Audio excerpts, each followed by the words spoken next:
mayoría de los casos solo un espermatozoide penetra esta capa de carbohidratos que tiene el óvulo y se funden las membranas.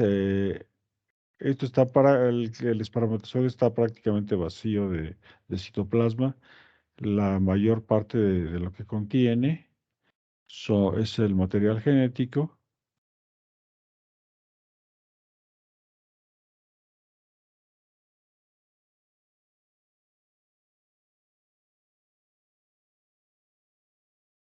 ¿Sí? Y es solamente hasta que los dos núcleos se unen que se forma el nuevo producto, que en esta primera célula se llama el cigoto. Las dos células iniciales, tanto el óvulo como el espermatozoide fertilizador, son haploides, tienen solo la mitad del contenido genético, uno aportado por el padre, el otro por la madre. Y bueno, de cada individuo, ¿verdad?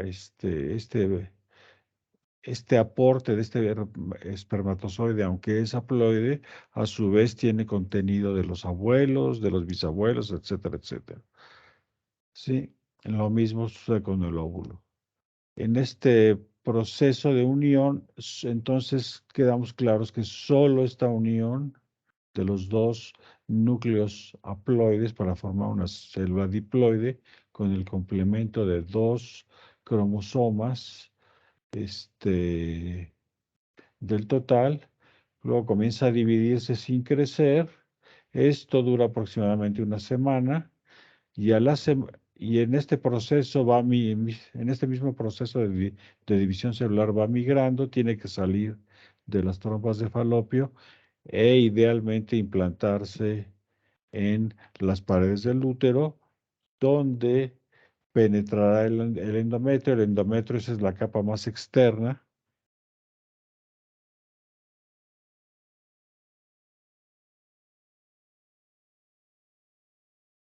La capa más externa del útero, pero tiene la capacidad entonces de penetrar ese endometrio y parte de la pared del útero. Tanto la madre como el nuevo producto van a contribuir a las membranas, ¿sí? Aunque solo el nuevo producto va a contribuir a la formación del nuevo embrión.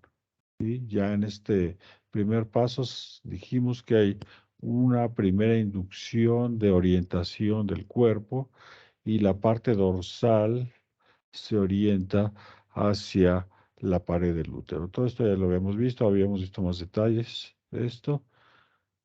Bueno, eh, en este proceso de división celular del cigoto pasa una blástula, ¿sí? La blástula se caracteriza por tener un espacio interno que se llama el blastocele. ¿Sí? Si lo piensan, si escarban por ahí sus conocimientos del latín, Regina Coelis, que es la reina del cielo, ¿sí? Antiguamente el cielo se consideraba como un espacio vacío, no había nada ahí.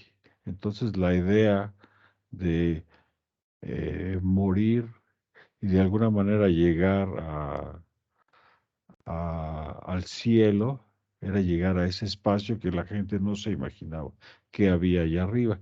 Entonces, en latín sería coele, y coele es un espacio. Coele, Regina Coele, la reina de ese espacio, que sería el cielo, lo que ahora vemos, lo que siempre hemos visto como azul, ¿verdad? Entonces, blastocele. En este primer periodo tenemos nada más dos capas germinales, este punto es muy importante, dos capas germinales, el ectodermo y el endodermo, con la invaginación y la formación del intestino primitivo, el arquenterón, se formará un blastoporo aquí, que es una de las zonas inductivas, y de este blastoporo se formará el ano en el adulto y todo esto formará el tubo digestivo hasta la boca. Bueno, importantemente con la formación de la gástrula, viene la formación de una capa interna de células que sería el mesodermo, entre el ecto y el endodermo. Aquí estaría la mórula, blástula con el blastocele, gástrula, y con la gastrulación, ¿alguien tiene una cámara por ahí prendida? Por favor, la apague. Se ven unos dedos ahí, una mano.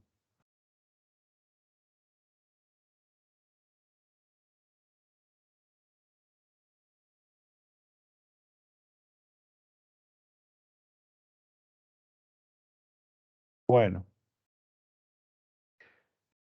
después hablamos de los tejidos, órganos y sistemas que se van a originar de cada una de estas capas y particularmente el sistema nervioso y el sistema nervioso central se va a originar de la capa más externa, que es el ectodermo, y no de cualquier ectodermo, de cualquier parte del ectodermo, sino del ectodermo dorsal. En el ectodermo dorsal tenemos inicialmente, ¿sí?, la formación de una zona inductora que se llama la fosa neural o la fosa primitiva, aquí casi no se ve, estaría por aquí al centro. Y de esta fosa neural tenemos toda esta placa en verde, que es la placa primitiva o placa neural. De esta placa y de esta fosa comenzarán a hacerse un surco cada vez más profundo y conjuntamente este tejido inductor va a inducir la formación de esta estructura muy antigua que habla del origen de los cordados, de todos aquellos animalitos que tenemos columna vertebral ósea, y la formación de este surco conducirá a la formación de estas crestas que eventualmente se van a cerrar y formar el tubo neural, ¿sí? La neurulación propiamente dicha viene a partir de la formación de estas crestas y su cierre. Y el cierre del tubo neural, junto con el cierre del tubo neural, se irá induciendo el alargamiento de esta notocorna en sentido tanto cefálico como caudal. Una vez que esto comienza a cerrar, cerrará de la porción central hacia los extremos anterior y posterior, o cefálico y caudal,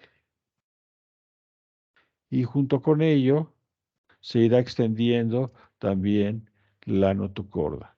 Una vez cerrado, hablamos de varias zonas de inducción aquí, que es la placa de piso, la placa de techo, las placas alares, y que van a dar lugar a diversas poblaciones neuronales. Bueno, aquí hay varios puntos que quiero enfatizar.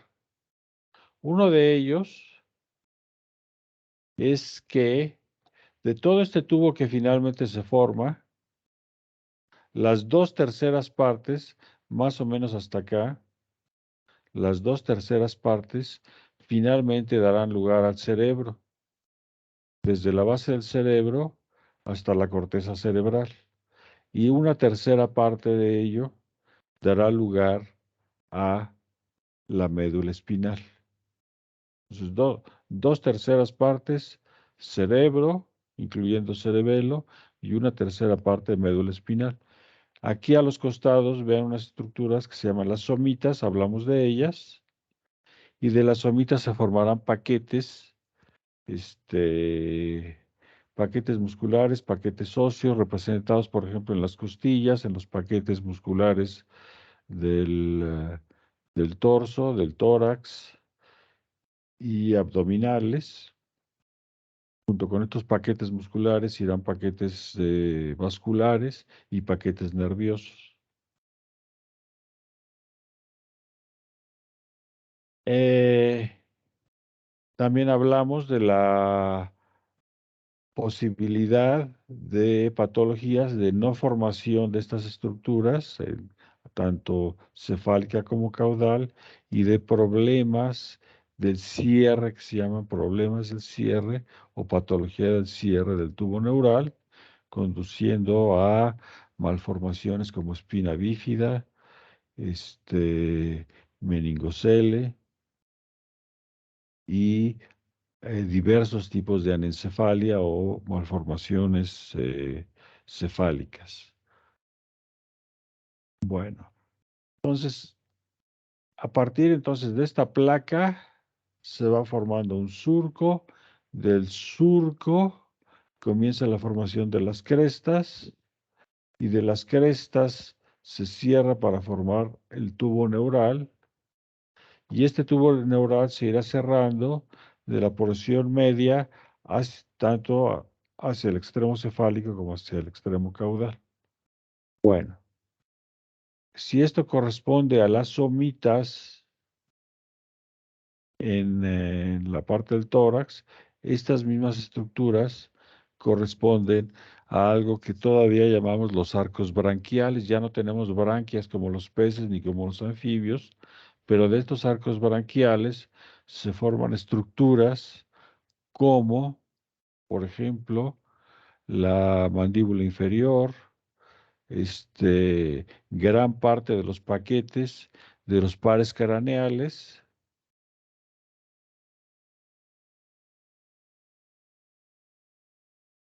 Ok, entonces, vamos a tener una estructura interna. A ver, déjame checar la grabación. Pues no, no está grabando, pero es cosa de Teams, no es ni siquiera del internet ni de la universidad. Es un asunto del software Y desde ayer aquí en mi casa, hoy en la mañana en la facultad y aquí otra vez. Bueno, regresemos entonces a este tubo. Nos vamos a adelantar un poquito aquí.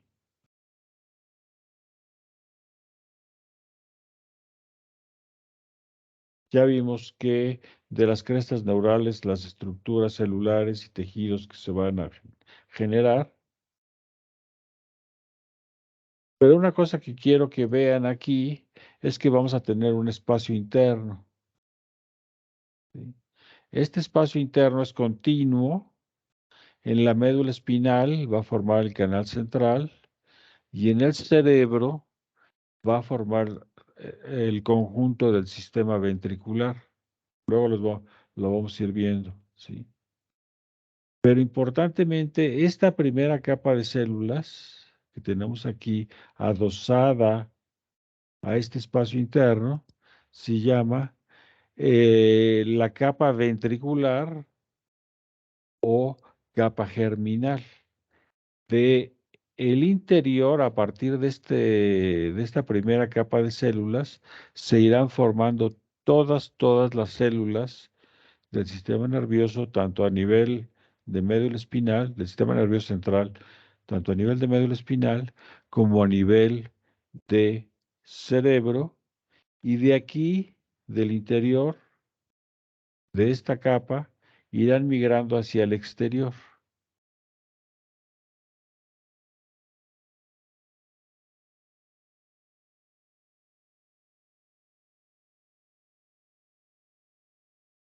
Y migrando hacia el exterior, finalmente van a dar lugar, ¿sí? O sea, esta sería la capa ventricular, la primera capa,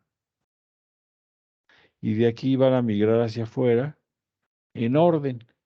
Las primeras en aparecer van a quedar más cerca, las segundas en aparecer van a quedar un poquito más lejos, luego la siguiente ola y la siguiente, hasta completar la masa cerebral que tenemos, que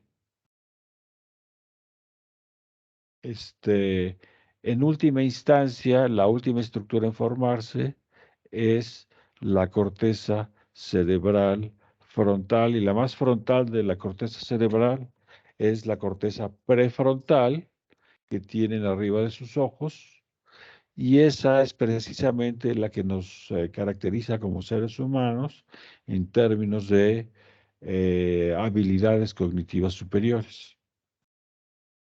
De tal manera que esa es la última capa en formarse.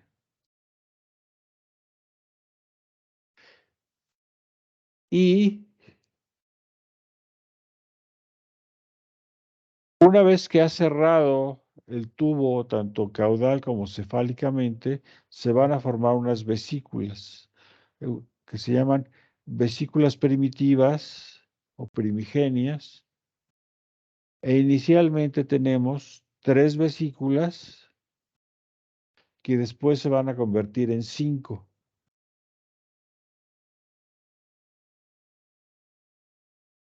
La primera de ellas, la más alejada, la más reciente en el tiempo, es el prosencéfalo.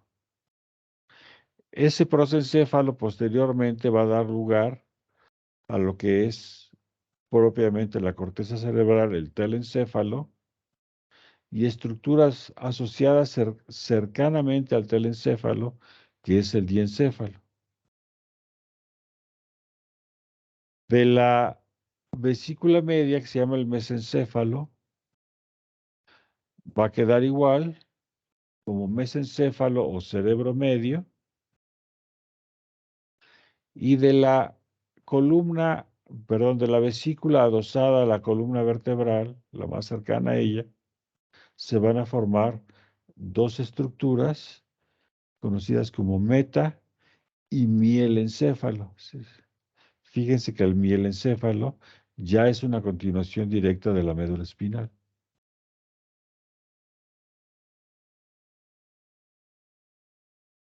Entonces, inicialmente tenemos 3 vesículas primitivas, 3 vesículas primarias, pro, mes y rombencéfalo, y del prosencéfalo se va a formar teleencéfalo, que va a dar lugar a la corteza cerebral, y diencéfalo, que va a dar lugar a lo que conocemos como estructuras subcorticales. Ahorita vamos a pasar a ello. El mesencéfalo se queda como está, y el rombencéfalo va a formar parte del metaencéfalo y el mielencéfalo.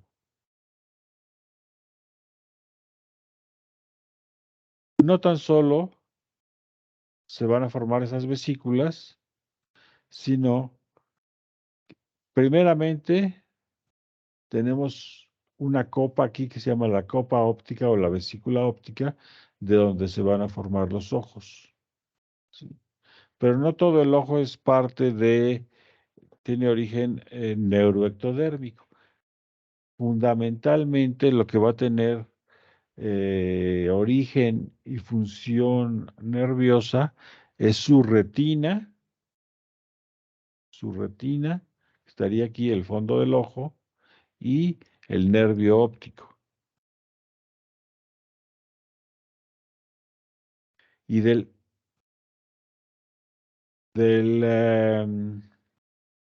rombencéfalo tenemos una estructura aquí muy grande que se va a llamar el puente, y otra estructura muy grande del otro lado, que es posterior, que es el cerebelo. Y finalmente, antes de médula espinal, antes de continuar con médula espinal, tenemos una estructura que en los países de habla castellana la conocemos como el bulbo raquídeo, ¿sí? O el bulbo de la raíz, o la vesícula de la raíz, bulbo raquídeo.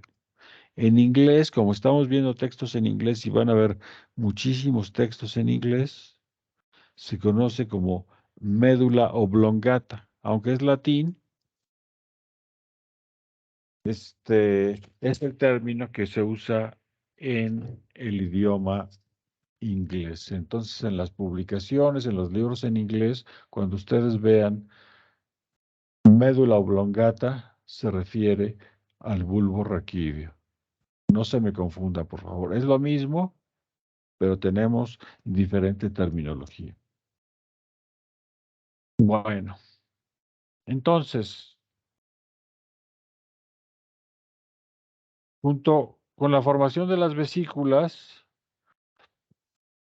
hay un plegamiento aquí. Tenemos una primera flexión, una flexión cervical. Tenemos un engrosamiento muy, muy importante aquí que se llama el puente. Lo vamos a ver una y otra vez. ¿Sí? Esto es muy repetitivo.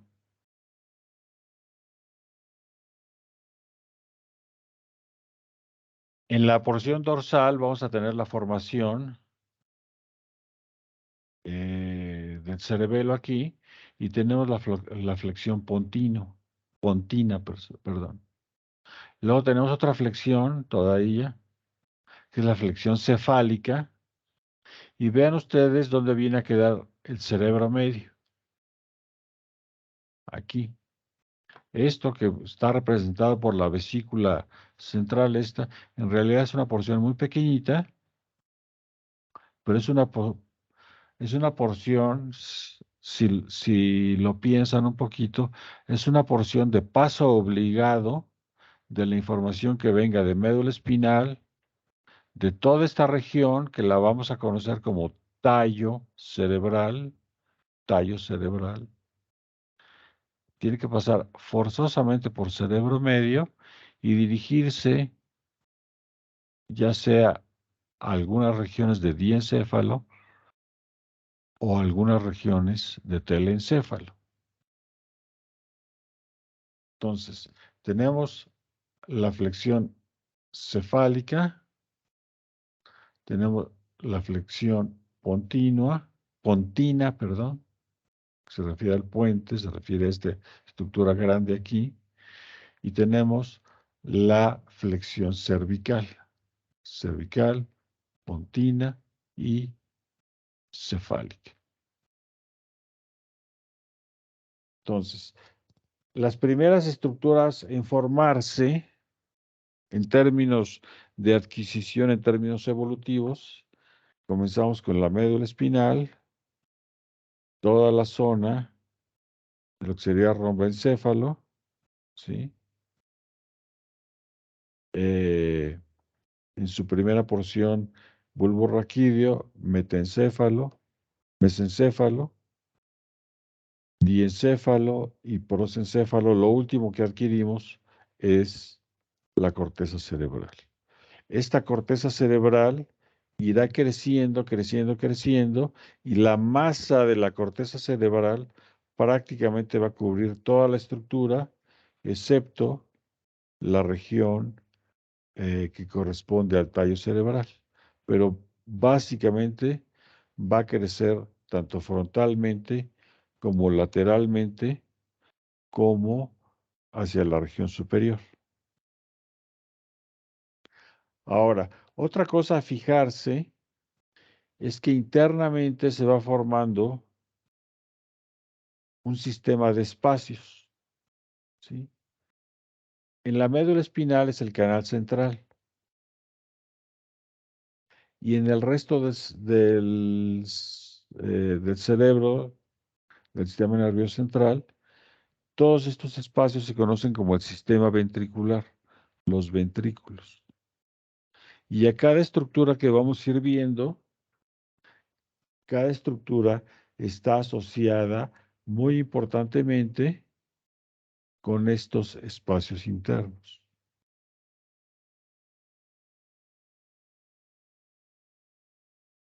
Vean otra imagen aquí. Entonces, esta imagen es un poco más real, ¿sí? Esto que ven aquí, estos protuberancias, a lo largo de la columna vertebral corresponderían a las somitas y a lo largo del cuello corresponderían a los arcos branquiales. Y el mismo papel organizador de paquetes neuronales, paquetes musculares, paquetes óseos, paquetes de articulaciones, corresponde la formación de los mismos provenientes de los arcos branquiales, tanto en el cuello como en la cara y el resto de la cabeza. Mientras que estos paquetes que corresponden a las somitas,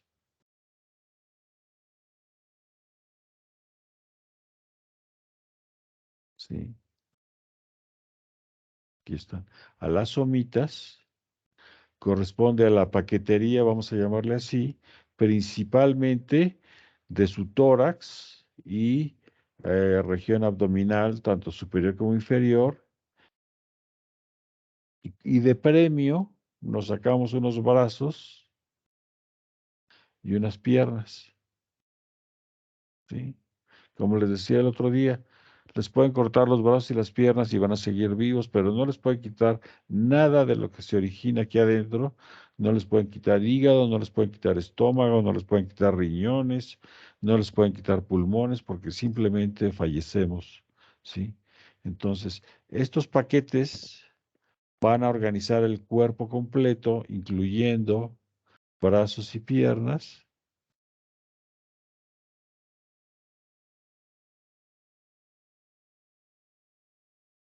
y los correspondientes a cuello, cara y el resto de la cabeza corresponderían a los paquetes de los arcos branquiales. Bueno, entonces, las vesículas ópticas, lo que corresponde a retina y nervio óptico, su ojo es parte del sistema nervioso central. Tenemos la flexión cervical, la flexión pontina, ¿sí? Y la, la, la flexión cefálica aquí. Mesencéfalo es el punto de unión entre las regiones más inferiores con las regiones más superiores. De tal manera que mesencéfalo es una zona de relevo, control, procesamiento de la información, tanto ascendente como descendente, ¿sí? Sobre todo descendente.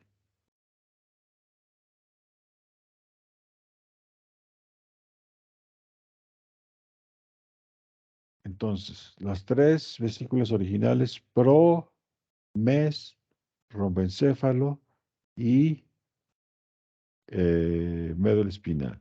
Estas se van complicando. Prosencéfalo se separa en telencéfalo, lo que va a corresponder a la corteza.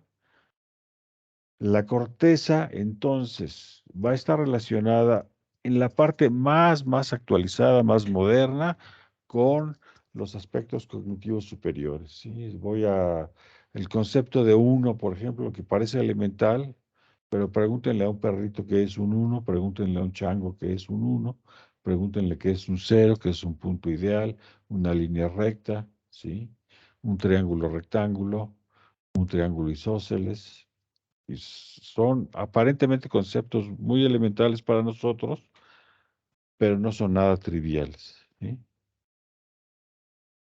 Eh, Otra cosa que tiene nuestro telencéfalo es que toda la información somatosensorial, tomen nota de esto que voy a decir, toda la información somatosensorial, toda la información que viene de su piel, de sus músculos y articulaciones y de sus sistemas viscerales, toda la información va a ser procesada a nivel cortical.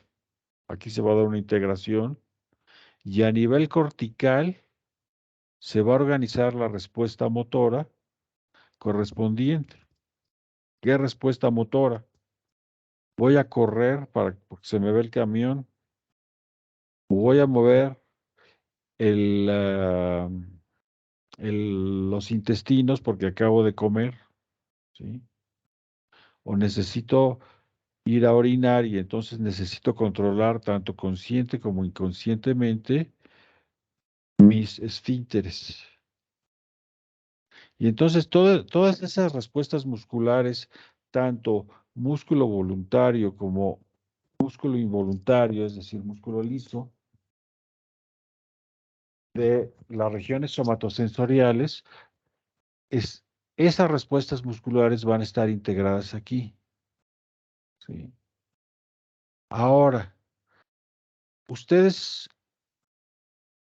vamos a poner un ejemplo, ustedes escuchan que viene un camión, no lo están viendo, están en la esquina esperando el camión.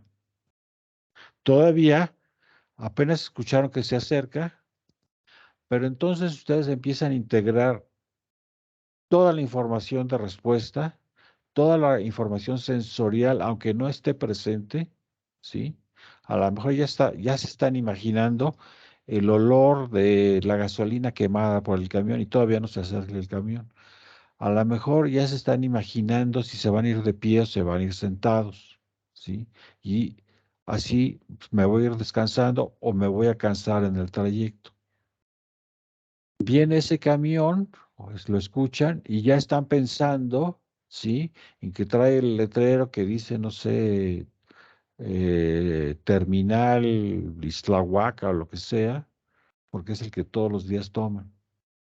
En fin, están haciendo una integración tanto sensorial, ¿sí?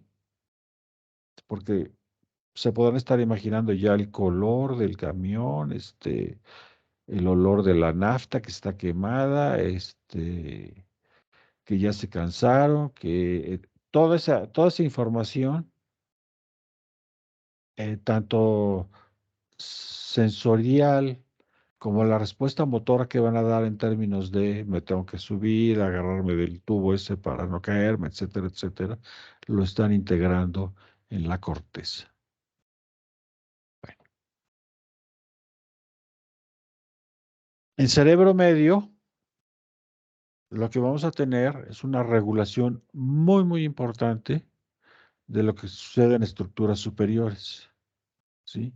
Va a haber información que va a subir de cerebro medio por vías directas e indirectas hasta la corteza cerebral. En cerebro medio se regulan cosas muy primitivas como es eh, emocionarse por un premio. Imagínense que son un perrito y le ofrecen una galleta, ¿sí? En nosotros, por ejemplo, imagínense que compran un boleto de lotería y se la ganaron, estarían dando brincos de gusto, ¿sí? Pero la anticipación de ganarse el boleto de lotería está aquí y tiene importancia tanto en el aprendizaje común como en las respuestas a estímulos que pueden ser placenteros.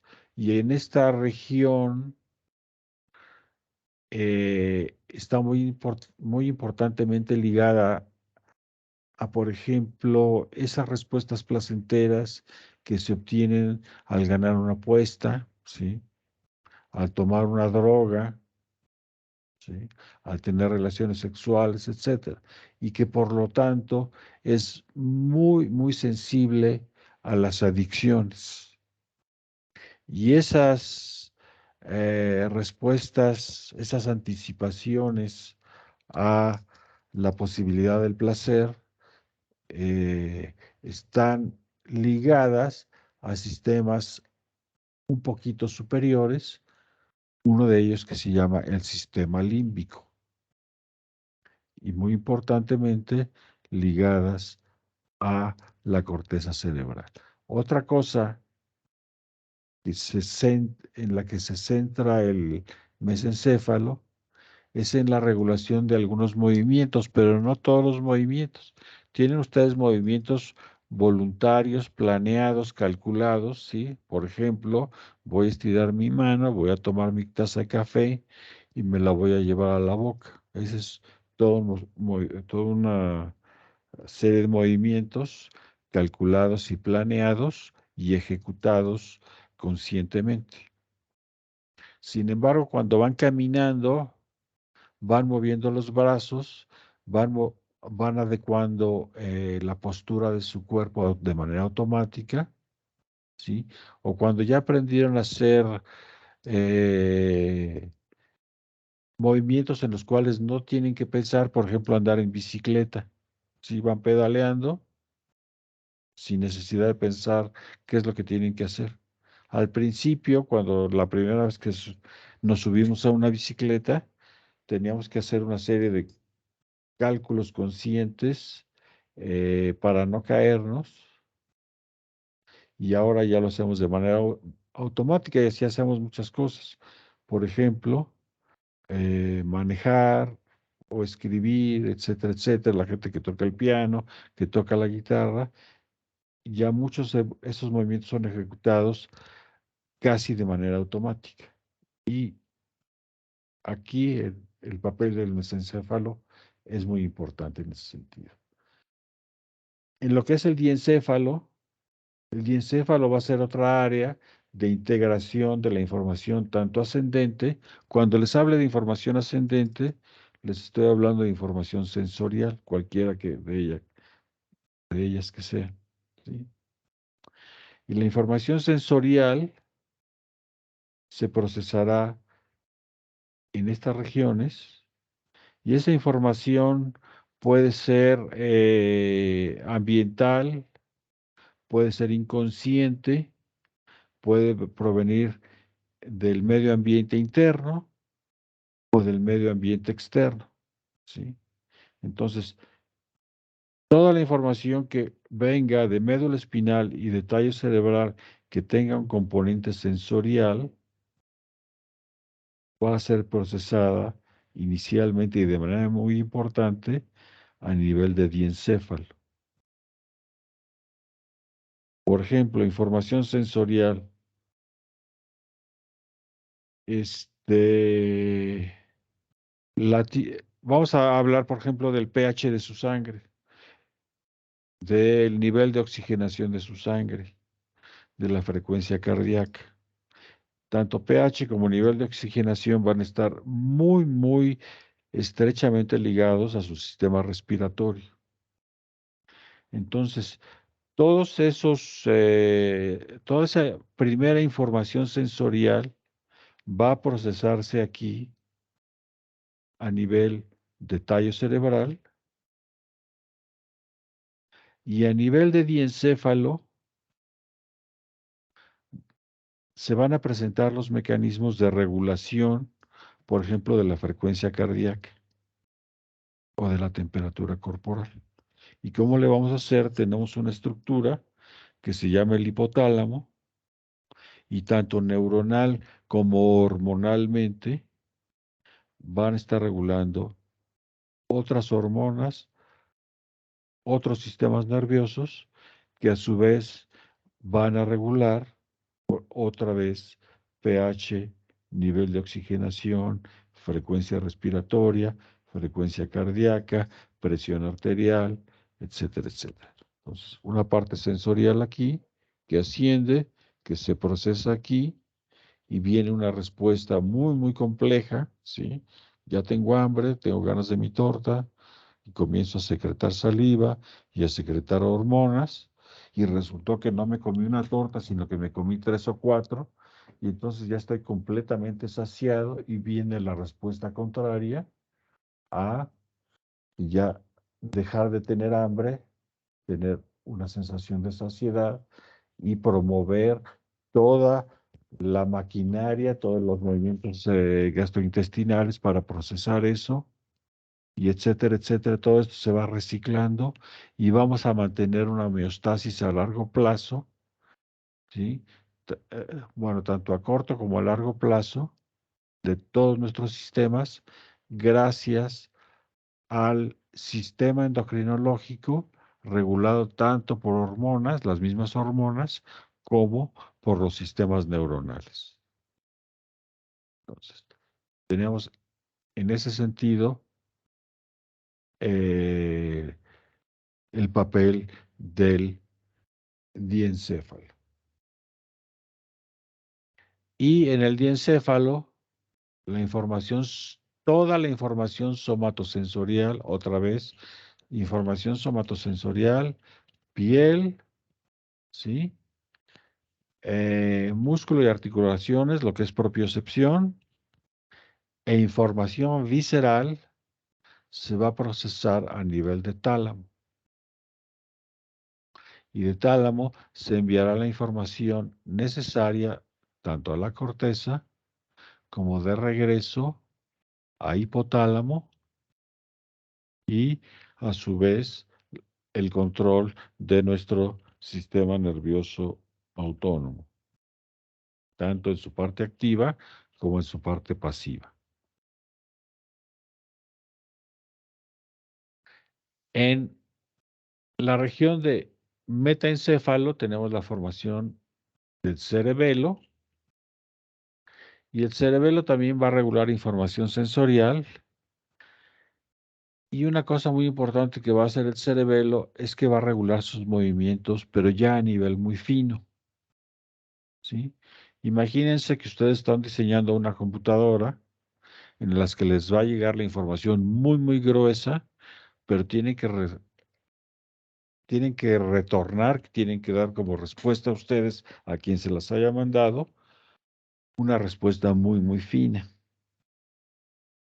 Y ahora ya me voy a entrenar, por ejemplo, en arrojar papelitos al bote de la basura hasta que mi eficiencia sea altísima y por lo tanto el cerebelo va a hacer las correcciones necesarias a la derecha, a la izquierda, al centro, un poquito más fuerte, un poquito más suave, etcétera, etcétera, hasta que yo me convierta en un jugador de la NBA y enceste, no sé, eh, 19 de cada 20 tiros que hago a la canasta, ¿sí? Y por eso me van a pagar $1,000,000 al mes. Y nuestro cerebelo juega un papel crucial en ese refinamiento. Claro que esos jugadores vienen jugando desde que tenían 3 o 4 años de edad, tienen el interés en ese asunto y practican desde las 4 de la mañana hasta que termine el partido en la noche. Bueno, ese cerebelo, entonces, la información de la pelota en cuanto a peso, en cuanto a la velocidad que le tengo que aplicar, en cuanto a la posición de mis brazos, etcétera, se irá refinando y refinando gracias a un sistema de retroalimentación continua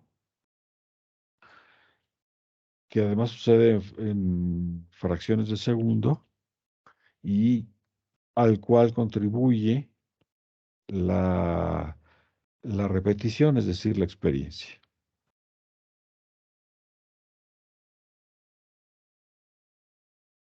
Y en la base, lo que es el romboencéfalo, lo que correspondería al bulbo raquídeo, esta porción aquí, es una porción muy importante de regulación de funciones muy primitivas, de recepción de información muy primitiva, ¿sí? Por ejemplo, de aquí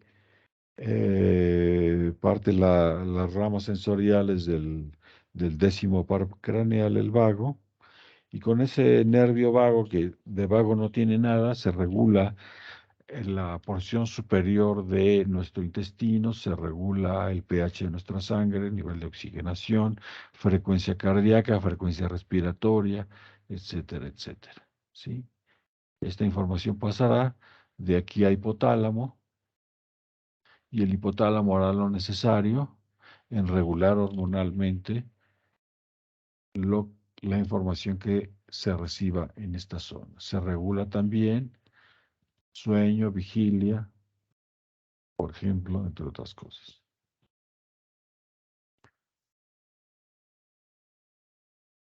Bueno, entonces tenemos sistema nervioso central dividido en dos porciones muy, muy importantes, que es el encéfalo o el cerebro, ¿sí? Y la médula espinal. El encéfalo está dividido en dos grandes partes. La parte más moderna es el cerebro y la parte más primitiva de recepción de información, también muy, muy básica, que es el tronco o tallo cerebral. Se le llama tallo cerebral también por razones históricas. Imagínense que nuestro cerebro es como un árbol, abren en la caja craneana, lo que es hueso, y estarían tomando de esta parte, que hagan de cuenta que lo están tomando con la mano, el tallo, y toda esta sería la fronda de un árbol, ¿sí? Sería el tronco y la fronda.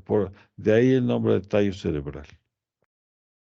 En inglés se conoce esto como hind, de atrás, hind brain. Cuando hablan de las hind legs de un perro, se están hablando de los miembros traseros, H-I-N-D, hind, H-I-N-D, ¿sí? Todo esto es tronco o tallo cerebral en español. Entonces, cerebro, tenemos prosencéfalo, tenemos mesencéfalo, y básicamente aquí esto tómenlo, siempre se los digo, tómenlo con pinzas, ¿a qué le llamamos tallo cerebral? ¿Sí? Hay gente que desde mesencéfalo hasta la parte más caudal de bulbo raquídeo consideran que todo eso es troncoencefálico e incluso algunas regiones del diencéfalo. Entonces, cuando vayan a los libros, eso dependerá del interés de cada autor, de cada investigador, de cada médico, etcétera, que considera o no como tallo cerebral o troncoencefálico.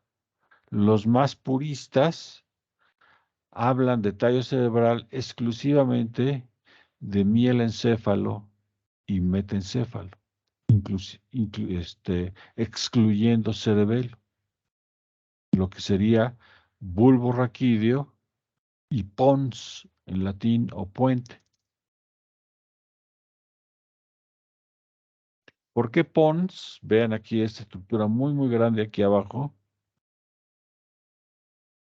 Imagínense que que están sobre un barco y el puente es esa zona más alta del barco donde se paraba el capitán a observar qué estaban haciendo los marineros. Este es el puente del barco, ¿sí? De este puente partiría el mástil central, la vela más grande, y ahí estaría el camarote del capitán. Por eso se le llama puente o pons en latín. Entonces tendríamos que abajo del puente todo esto en inglés, médula oblongata, en español, bulbo raquídeo.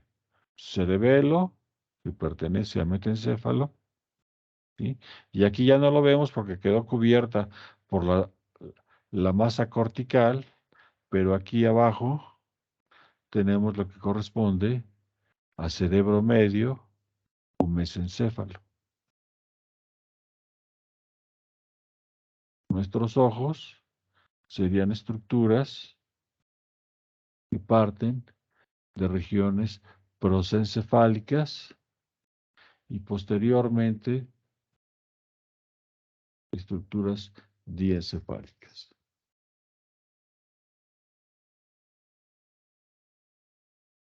Entonces, a cada una de estas estructuras, a cada una de estas vesículas, ¿sí? Ya sabemos que todo esto inicialmente era prosencéfalo, tele y diencéfalo, mesencéfalo se quedó como estaba, y rombencéfalo se divide ahora en meta y mielencéfalo. Metencéfalo, esa estructura grande llamada el puente o pons, y el cerebelo, ¿sí? Y mielencéfalo básicamente va a ser bulbo raquídeo. Pues el mesencéfalo se queda como estaba. El telencéfalo es la estructura más alejada del prosencéfalo y va a dar lugar a los hemisferios cerebrales, el cerebrum como tal o la corteza cerebral, ¿sí? Y el diencéfalo va a dar lugar a todas las estructuras talámicas. Tálamo, hipotálamo, epitálamo, y hay una estructura que no está mencionada aquí que se llama el subtálamo, ¿sí? Aquí lo que mencionan como tálamo, estrictamente hablando, es el tálamo dorsal. Luego lo vamos a ir viendo poco a poco. Pero esto se lo tienen que saber de memoria, ¿sí? Como parte del telencéfalo, hay unas estructuras por debajo de la corteza cerebral que se llaman los ganglios basales. Luego los vamos a ir viendo. Van a ver que ahorita les parece un poquito complicado, pero una vez que los vayamos viendo estructura por estructura, esto se hace muy fácil. Bueno, entonces, todo, di y telencéfalo corresponden a prosencéfalo original, mesencéfalo y rombencéfalo. Pero no queda ahí la cosa, sino que a cada una de estas estructuras corresponde un espacio interno perteneciente al sistema ventricular. Y a telencéfalo se asocian los espacios más grandes, que son los ventrículos laterales, ¿sí? Luego pasamos, diencéfalo, hay una conexión muy clara, muy establecida con el tercer ventrículo. Esto se va a estrechar enormemente aquí en mesencéfalo, se va a formar el acueducto de Silvio y finalmente con lo que originalmente era rombencéfalo, que después aquí va a ser puente y cerebelo, y aquí va a ser bulbo raquídeo, tenemos el cuarto ventrículo. Entonces fíjese, cuarto ventrículo, acueducto de Silvio,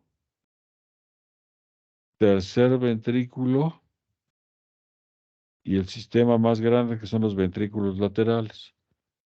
¿Dónde quedó el segundo ventrículo? Si alguien sabe que me lo diga. Bueno, les voy a decir una cosa, el segundo ventrículo no está definido, no está determinado, no existe. Cuando alguien les habla del segundo ventrículo, es que no sabe absolutamente nada de sistema nervioso. Los ventrículos laterales, tercero, acueducto de Silvio o acueducto cerebral, cuarto ventrículo, que se comunica directamente con el canal del epéndimo o canal central de la médula espinal. Y aquí ven ustedes ya en un cerebro maduro, en un cerebro desarrollado, cómo el sistema de los ventrículos laterales envía proyecciones tanto frontales como, aquí no los podemos llamar caudales porque la cola está por aquí abajo, posteriores, ¿sí? Superiores e inferiores. Entonces, los ventrículos laterales tienen una proyección frontal, aquí están los lóbulos frontales, tanto derecho como izquierdo, ¿sí? Tiene una proyección hacia la región posterior y va a la corteza occipital, que es la región posterior del cerebro. Tiene otra proyección lateral, ¿sí? Hacia el lóbulo temporal. Y de paso, por aquí, pasa por el lóbulo parietal. Entonces abarca la masa cortical en general. Es frontal, pasa por estructuras parietales aquí, se proyecta, ¿sí? Tiene un asta de proyección occipital y otra asta de proyección temporal hacia los lados. Y al centro, fíjense aquí hacia el centro, hay una comunicación única. Luego la vamos a ver. Hay una comunicación única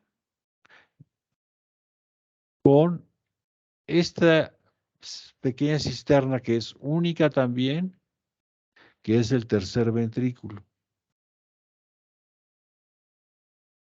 Entonces, los ventrículos laterales no están conectados entre ellos, sino a través de esta pequeña prolongación por el tercer ventrículo que se llama el foramen. Foramen es un hoyo, un agujero, ¿sí? Una perforación.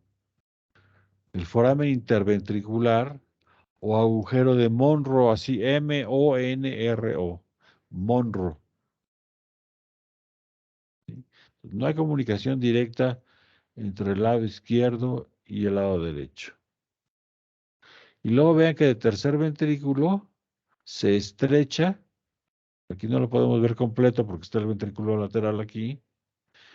Y esta comunicación estrecha es el perdón, este es el acueducto de Silvio. Acueducto de Silvio que comunica tercer ventrículo con cuarto ventrículo. Y del cuarto ventrículo, caudalmente, ahora sí, comunica con el canal central o canal del epéndice, de la médula espinal.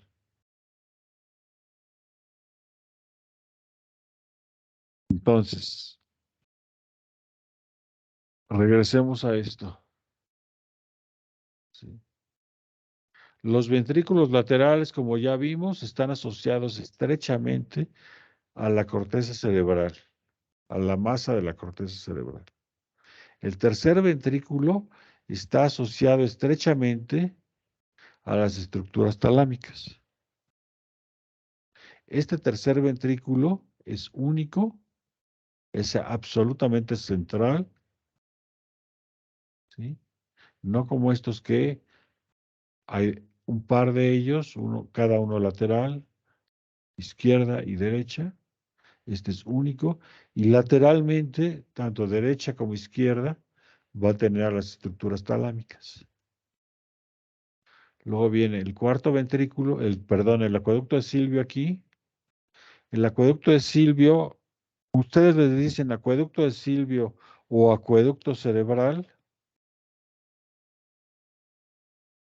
¿sí? Y no hay otra más que cerebro medio. Aquí esta asociación es directa. Acueducto cerebral y cerebro medio es prácticamente hablar de lo mismo, ¿sí? Y finalmente el cuarto ventrículo, un poquito más largo, asociado primero con el puente y cerebelo, y más abajo con lo que sería el bulbo raquídeo. Bueno, es en esta zona de tercer ventrículo y de cuarto ventrículo donde tenemos en las paredes unas estructuras celulares que se llaman el epitelio coroideo. Y el epitelio coroideo lo que está haciendo es sintetizar el líquido cefalorraquídeo. Y el líquido cefalorraquídeo va a llenar toda esta zona, ¿sí? Y va a llenar el canal central de la médula espinal. En el cuarto ventrículo, tercero y cuarto ventrículo que tenemos el epitelio coroideo, en el cuarto ventrículo también va a salir el fluido cerebral, el líquido cefalorraquídeo, y va a bañar, va a salir de este sistema y va a bañar todo el exterior, tanto médula espinal como corteza cerebral como cerebelo, van a estar bañados en su superficie por el líquido cefalorraquídeo.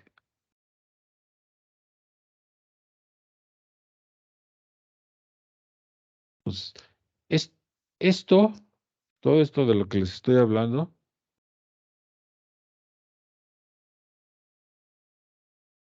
se lo tienen que saber de memoria, ¿sí? Es casi como aprender a leer y escribir, como aprender a sumar y restar o hacer álgebra en matemáticas.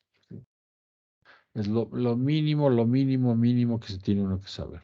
Entonces tenemos estas tres vesículas que se convierten en cinco, mesencéfalo no cambia, telencéfalo pasa a ser, perdón, prosencéfalo pasa a ser telencéfalo y diencéfalo, mesencéfalo se queda igual, rombencéfalo pasa a formar metencéfalo y mielencéfalo, puente y cerebelo, bulbo raquídeo. De regiones diencefálicas se forman las vesículas ópticas y en particular la retina y el nervio óptico.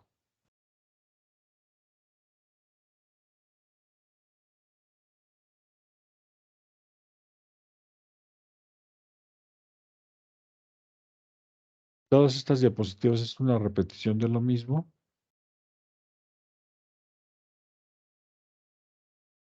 y de manera muy importante nos vamos a estar refiriendo a ella todo el tiempo, si es la relación de estas estructuras con los sistemas de espacios internos. Hay una relación anatómica directa entre cada una de ellas y los espacios internos. Desafortunadamente esta cosa no quiso grabar.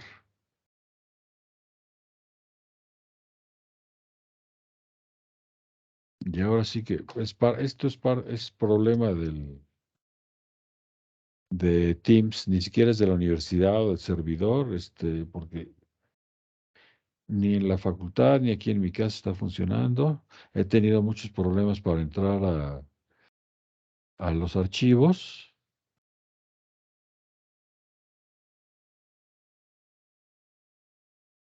No sé si tengan alguna duda hasta aquí. Si quieren preguntar algo, si algo no les quedó claro. Pero miren, esta información es muy básica, viene en cualquier texto, ¿sí?